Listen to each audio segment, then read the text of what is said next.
story that must be told. Here's a little story that must be told. Here's a little story. Here's a little story.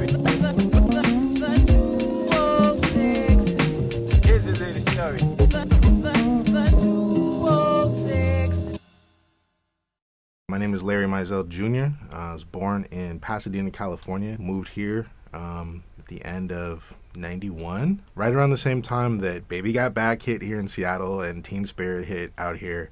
So it was an interesting time. I grew up listening to, my introduction to jazz was the stuff that my dad worked on, so Donald Byrd, Bobby Humphrey, Johnny Hammond. My starting point was in this kind of jazz funk crossover idiom. So that's kind of like my favorite spot, 70s stuff. All the different sounds where these jazz artists who were kind of like high-minded and super artful and celebrated around the world were kind of like I'm going to talk to my people, and it's my people aren't necessarily listening to jazz, you know what I mean? So I'm going to bring it home. I really like the energy and a lot of the stuff that came out of that. I grew up on my older brother's collection of vinyl, Mad 12 inches, Mad Wax, thousands of cassettes, and it was mostly hip-hop, It was kind of the jump off of, like, alternative rock or whatever, and it was, it's Nirvana Rock City, so I caught that hype big time, and so I kind of had a whole journey with rock music and listening to rock radio at the time. And my first job was working at a place called Crystal Sound. I was a kid, I was probably like 8 or something. My job was to sweep the parking lot at Crystal. And it was a recording studio, kind of famous one, on Santa Monica and Vine. This was the place where Stevie recorded a lot of songs in the key of life. It was mastered there. My mother worked there. She worked at the studio. She helped manage it. She answered phones. She was there for years. I got to know the owners there. And I would just look at these huge mixing desks and these huge recording rooms and these plaques on the wall, and I would just be like, wow. And it was just, I felt the charge from being around it. The smell of a studio was it's just one of my, like, comforts. There's a smell of, like, I don't know, funk, of creativity, of people being in an enclosed space, making something transcendent. My dad was, or is, he's a music producer, and him and his brothers had some well-regarded jazz, funk, fusion stuff that they produced in the 70s.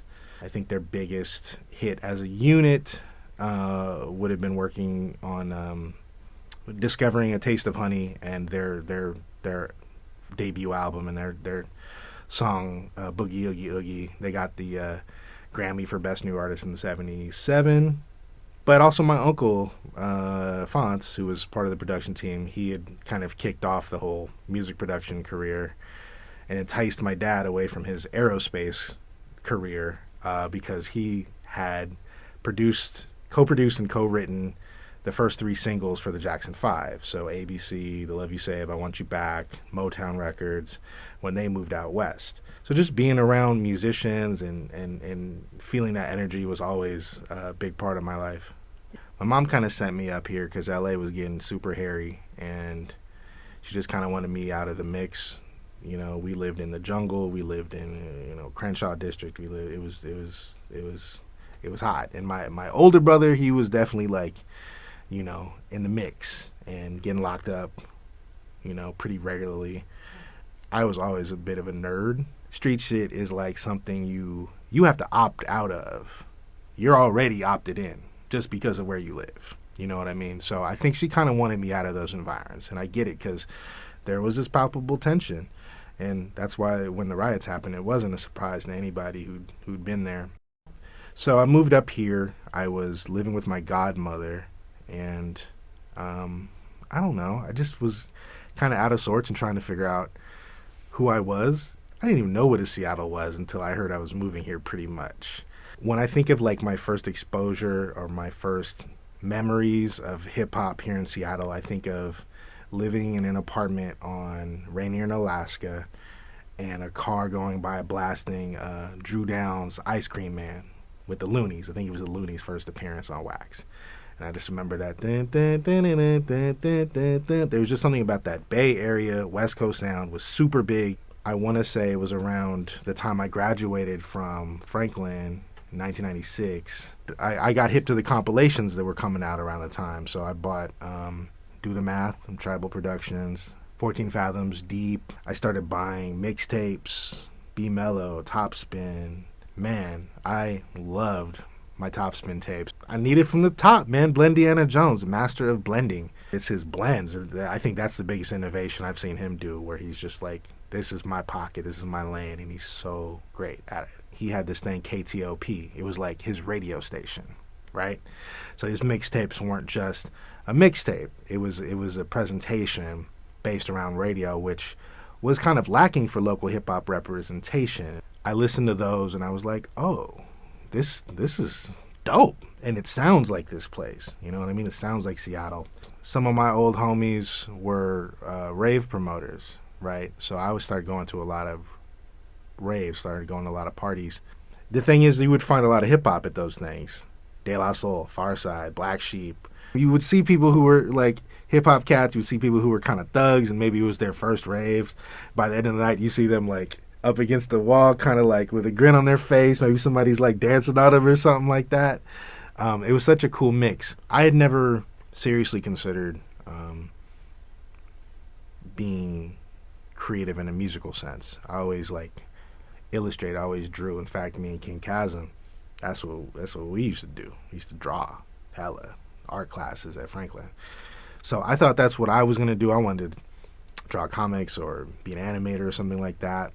Somehow after my mom passed, I started just writing lyrics all the time. I had something to kind of get off my chest somehow.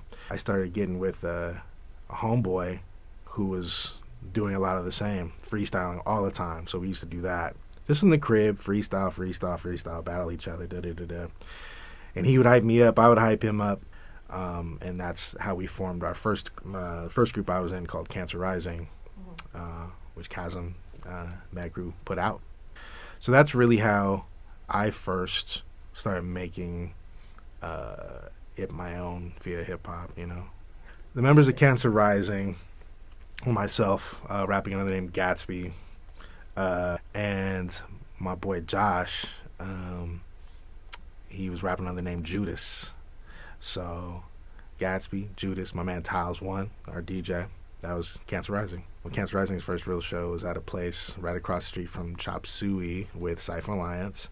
And it was just cool. You would playing those little rooms, and it didn't feel like super high stakes, but fans coming out kind of upped everybody's game. You know, that time was so interesting, and that was even part of the reason I was able to entice my homeboy into doing this group formally with me, because he was like, nah, forget it, I'm going to college, I'm not thinking about it. And I was like, listen, I guarantee you within the next 5 years, you see all this energy going around, like, there's going to be something, and we can be a part of it if we, like, work. There was Old Dominion, big super group, cats from Seattle and Portland had come together. Frontline from Portland, Oracle's Creed from Seattle, or maybe it's the other way around, can't remember. Clockwork, they were definitely doing it. Shout out to my man Lace Cadence. He does the Continent, the Afrobeat show at KEXP today. He was in a group called Clockwork. They got signed to DreamWorks. DJ Quick was producing their stuff. They were the hottest thing in town for a minute. Then the Blue Scholars came out, and that was huge because they really, like, very intentionally kind of, like, spoke to an experience in the Pacific Northwest that I don't think was getting addressed. A politically minded Asian American experience, and we're very intentional in like bringing that crowd in.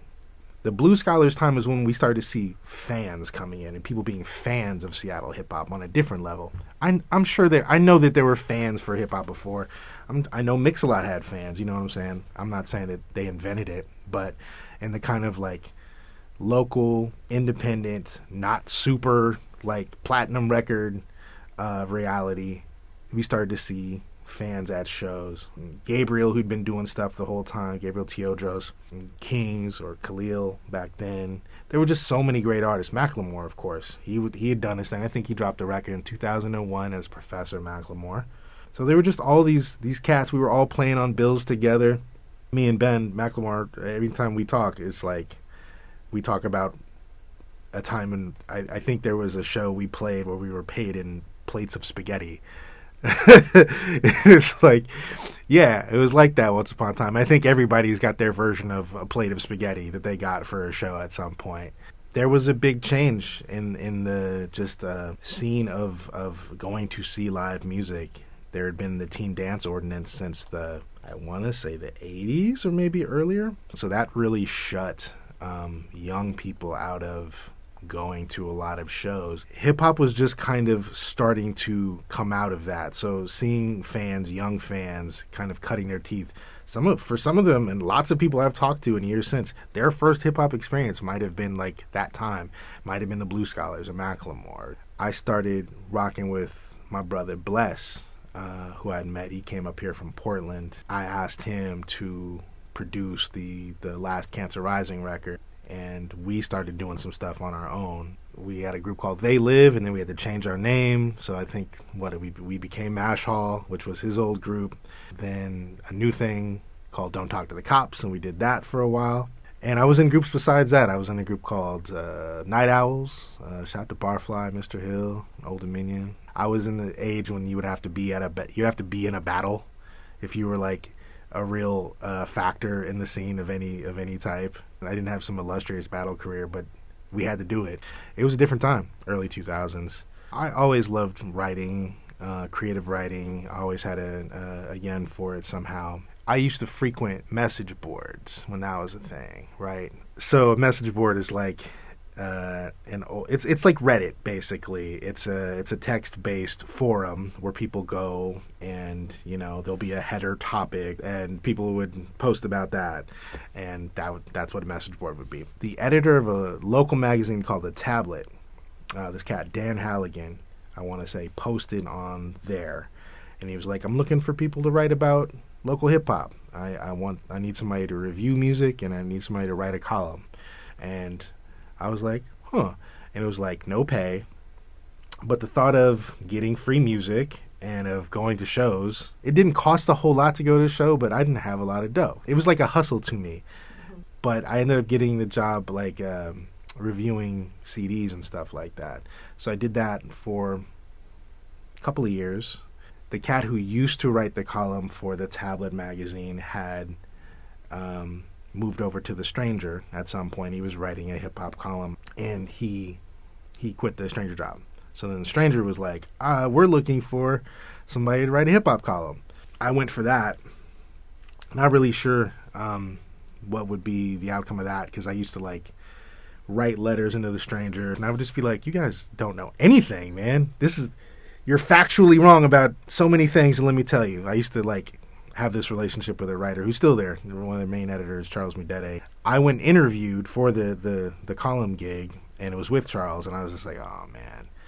And I was just like, do you remember me? And he was like, yeah, you're one of my favorite readers. And I was just like, oh, okay. I ended up getting that job.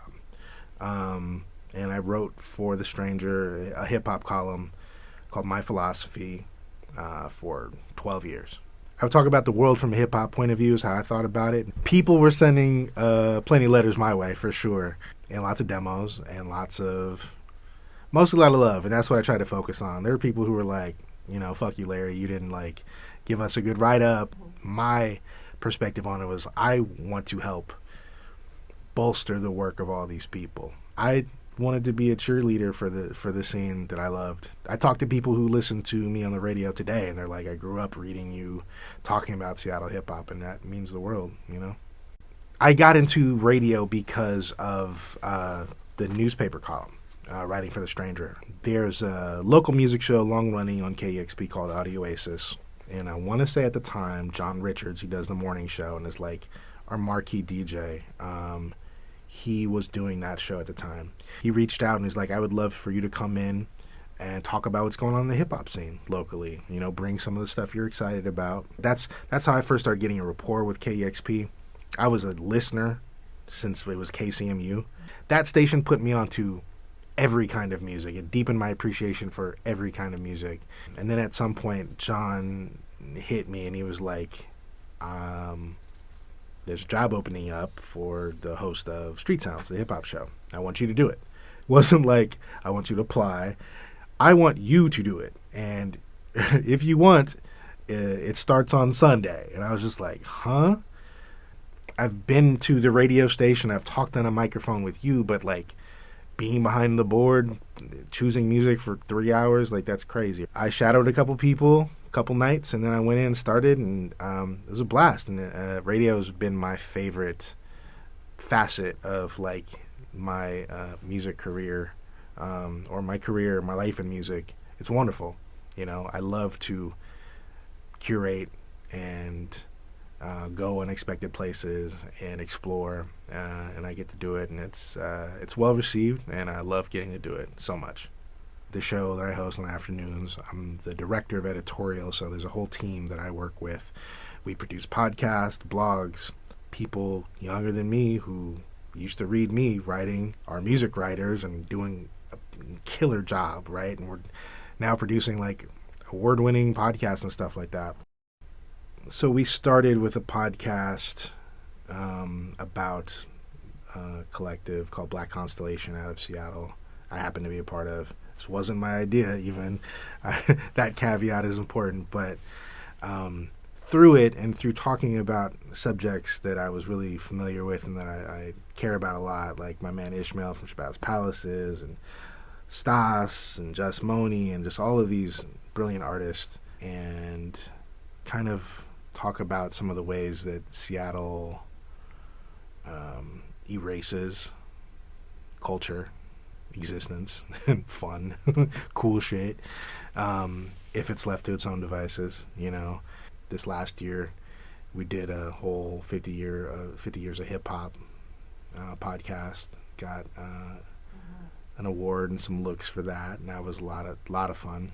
And we just looked at a record or a song from that given year, or just something that was going on, because in, you know, from 73 to what, 79, 80, there's no rap records, you know what I mean? Mm-hmm. There's stuff that's happening, and you can talk about that. You can talk about the birth of scratching. Shout out to DJ Lady Love, who connected me with Grand Wizard Theodore. And, you know, he was a part of the episode about scratching. And it wasn't just me. There's a whole team, editorial team at KEXP, really ran with the ball and did a killer job. And one, I think a really standout example of commemorating the 50th anniversary of hip-hop and getting to, like, even tell my story on the mic as I'm DJing and kind of showing people how music lives in my head and how it's connected, even though it might seem like disparate, and getting to express that 5 days a week is an incomparable blessing. So yeah, it's wonderful. But yeah, I'm just curious about and excited about the future when it comes to music. As far as Earth, maybe a little less so. That's okay too. Yeah, that's what I got.